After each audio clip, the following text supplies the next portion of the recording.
Hello, my name's Heather. I'm HIV negative. I'm turning 40 next month, and I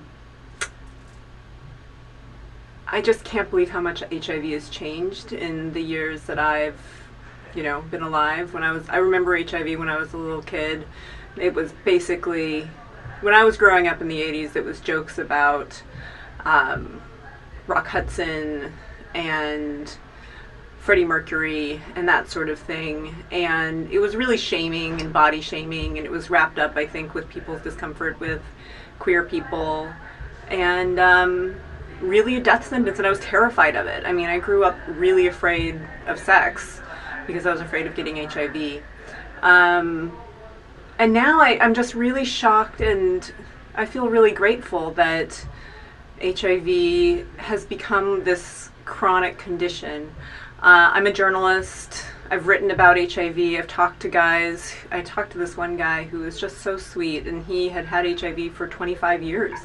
And he was missing a lung, and just the perseverance of people and to get to know people has been a real blessing for me.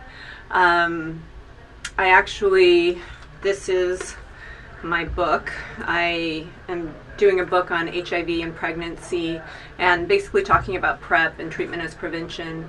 And when I first heard about this, when I first met the first couple that I feature in the book who had unprotected sex and had an HIV negative baby, and the wife stayed negative, in these cases the straight couples and the man has HIV, it blew my mind. HIV is so different than the culture thinks it is, and it makes me sad that people don't see that yet.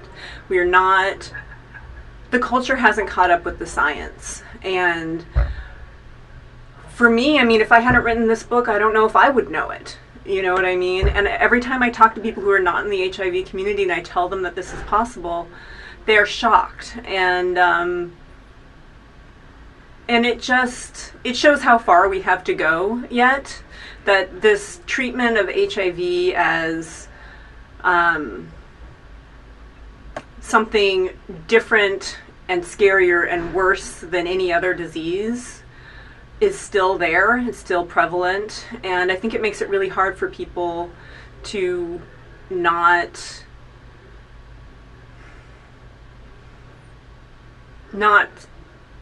it makes it really hard for people to take really good care of themselves, it seems like.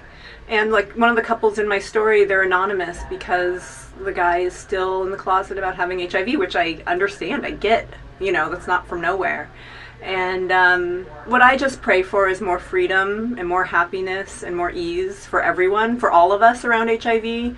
Like I said, I don't have HIV, but I think, we all walk around with this tension and dis-ease about this virus, and I just hope that the culture catches up with the science, and that the science gets out from more than HIV doctors and into the rest of the medical community, because there's still a lot of bias out there.